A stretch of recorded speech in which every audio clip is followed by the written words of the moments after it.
இந்த படத்தோட ஓப்பனிங்ல ஒரு பஸ்ஸை காமிக்கிறாங்க. அந்த பஸ்ல ஒரு மாடல் உட்காந்துட்டு இருக்காங்க. அப்ப அந்த பஸ்ஸுக்குள்ள கொஞ்சம் குண்டா இருக்கிற ஒரு லேடி அந்த மாடல் பக்கத்துல வந்து உட்கார பார்க்க அது அந்த மாடலுக்கு சுத்தமா பிடிக்கல. அந்த பொண்ணு அந்த லேடியை பார்த்து நீ இப்படி இருக்கியே என் பக்கத்துல வந்து உட்காரலாமான்ற மாதிரி சொல்லிக்கிட்டு இருக்க. அதை கேட்டு அந்த பல்கா அந்த லேடியும் இங்க பாருங்க நான் வேணா ஜன்னல் ஓரத்துல போய் உட்காந்துக்கிறேன் அப்படின்னு உட்காந்தா உங்களுக்கு கொஞ்சம் உட்கார இடம் கிடைக்கும்ன்ற மாதிரி சொல்லிக்கிட்டு இருக்க. அதை கேட்டு அந்த மாடலும் இங்க பாரு உன் ஒருத்திக்கே இந்த இடம் பத்தாது நீ வேற எங்கேயாச்சும் போய் உட்காருன்ற மாதிரி அந்த லேடியை பார்த்து சொல்லிக்கிட்டு இருக்க. அந்த லேடி எவ்வளவு பேசி பாக்குறாங்க. ஆனா அந்த மாடல் கேக்குற மாதிரியே இல்ல. அதுக்கப்புறமா அந்த மாடலும் அந்த பஸ்ஸோட டிரைவர் கிட்ட இத பத்தி கம்ப்ளைண்ட் பண்ண என்னதான் இது தப்பான விஷயமா இருந்தாலும் அந்த டிரைவருக்கு வேற வழியே இல்ல. அதனால அந்த பஸ்ல இருக்க யார்கிட்டயாச்சும் பக்கத்துல இடம் இருந்தா அந்த மாடல் கொஞ்சம் இடம் கொடுங்கன்ற மாதிரி சொல்லிக்கிட்டு இருக்க.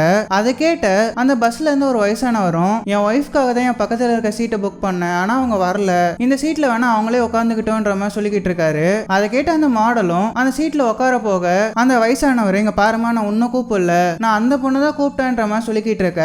அதை கேட்ட அந்த பல்கா இருந்த பொண்ணும் அந்த வயசானவர் பக்கத்துல வந்து உட்காந்துக்கிறா. இப்படி ஒரு வயசானவர் தன்னை இன்சல்ட் பண்ணது அந்த மாடலால சுத்தமா ஏத்துக்கவே முடியல. இதனால அந்த மாடலும் டென்ஷன் ஆகுறாங்க. அப்ப அந்த வயசானவர் இங்க பாரு உன் முகத்தை நீ கண்ணாடியில பாத்திருக்கியா அப்படி மட்டும் பாத்துறாத நீ ரொம்ப பயந்து போயிடுவேன்ற மாதிரி சொல்லிக்கிட்டு இருக்க. அந்த மாடலும் தன்னோட சீட்ல உட்காந்துட்டு இருக்காங்க. கொஞ்ச நேரம் கழிச்சு அவங்க இறங்க வேண்டிய ஸ்டாப் வருது. அப்போ எந்திரிச்சு தன்னோட கையை பாக்குறாங்க. தன்னோட கையெல்லாம் பெருசா இருக்கு. அதுக்கப்புறமா கண்ணாடி எடுத்து தன்னோட முகத்தை பார்த்தா இதுக்கு முன்னாடி அந்த பல்கான லேடி எப்படி இருந்தாங்களோ அதே மாதிரியே இருக்காங்க.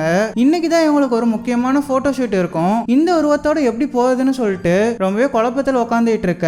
அப்போதான் இவங்களை போட்டோ எடுக்க வேண்டிய போட்டோகிராஃபர் கிட்ட இருந்து கால் வருது. அந்த போட்டோகிராஃபரும் ஏமா எங்கம்மா இருக்க சீக்கிரமா வா ஓனர் வேற கேட்டுக்கிட்டே இருக்காருன்ற மாதிரி சொல்லிக்கிட்டு இருக்க. இந்த மாடலும் நான் இன்னும் 10 நிமிஷத்துல வந்துருவேன்னு சொல்லிட்டு வேற வழியே இல்லாம அந்த போட்டோ ஷூட் எடுக்கிற இடத்துக்கு போறா. அங்க போனா 2 பொண்ணுங்க உட்காந்துட்டு இருக்காங்க. அந்த 2 பொண்ணுங்களும் இந்த பொண்ணை பார்த்து இவ எவ்வளவு குண்டா இருக்கா பாரு இவெல்லாம் எப்படி போட்டோ ஷூட்டுக்கு வந்தான்ற மாதிரி கலாச்சிட்டு இருக்க.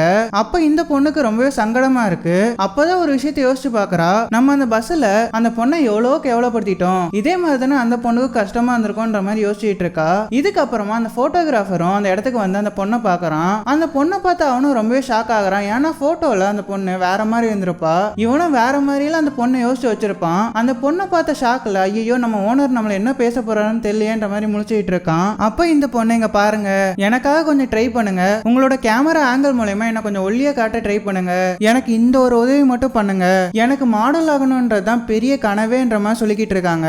அதை கேட்டு அந்த போட்டோகிராஃபரும் சரின்னு சொல்லிட்டு அந்த பொண்ணை போட்டோ எடுத்துட்டு தன்னோட ஓனர் கிட்ட அந்த போட்டோஸ் எல்லாம் காமிச்சிட்டு இருக்காங்க. அப்போ இந்த பொண்ணுக்கு தாங்க உண்டா இருக்கிறதுனால கொஞ்சம் தாழ்வு மனப்பான்மையா இருக்கு. அவங்களும் இந்த உருவத்தை வச்சுட்டு நான் எப்படி மாடல் ஆவேன்னு சொல்லிட்டு கண் கலங்கி அழுதுகிட்டு இருக்காங்க. அப்போ அந்த ஓனரும் இங்க பாருமா உன்னோட போட்டோஸ் எல்லாம் நீ பாத்தியா நீ பார்க்காமலே எப்படி இந்த ஒரு முடிவை எடுத்த சில பேர் குண்டா இருப்பாங்க சில பேர் ஒல்லியா இருப்பாங்க ஆனா எல்லாருக்குமே மாடல் ஆக வேண்டிய தகுதி இருக்கு நீ இப்பெல்லாம் ஃபீல் பண்ணக்கூடாதுன்ற மாதிரி நம்பிக்கை சொல்லிக்கிட்டு இருக்காங்க. அதை கேட்டு இந்த பொண்ணோட மனசுக்குள்ளேயும் ஒரு புத்துணர்ச்சி வருது. இதுக்கப்புறமா கண்ணாடி எடுத்து பாக்குறா. பார்த்தா தன்னோட பழைய உருவத்துக்கு மாறிடுறா. இதுக்கப்புறமா இவ மறுபடியும் அந்த பஸ்ல கண்ணு முழிக்கிறா. இது எல்லாமே இந்த பொண்ணோட கனவு தான். இவ தூக்கத்துல இருந்து எந்திரிச்சதுக்கு அப்புறமா இந்த படத்தோட ஸ்டார்டிங்ல பார்த்த மாதிரியே அந்த குண்டான பொண்ணு இந்த பொண்ணோட பக்கத்துல வந்து உட்கார்றா. இதுக்கப்புறமா அந்த மாடலும் ஃபர்ஸ்ட் சீன்ல நடந்துகிட்ட மாதிரி இல்லாம அந்த லேடி கிட்ட ரொம்பவே நல்ல விதமா பேசிக்கிட்டு இருக்கா. அதுக்கப்புறமா தான் ஒரு மாடல்ன்ற விஷயத்தெல்லாம் சொல்லிக்கிட்டு இருக்கா. அதை கேட்ட அந்த லேடியும் என்னாலே மாடல் ஆக முடியுமான்னு ஏக்கத்தோட கேட்டுக்கிட்டு இருக்க.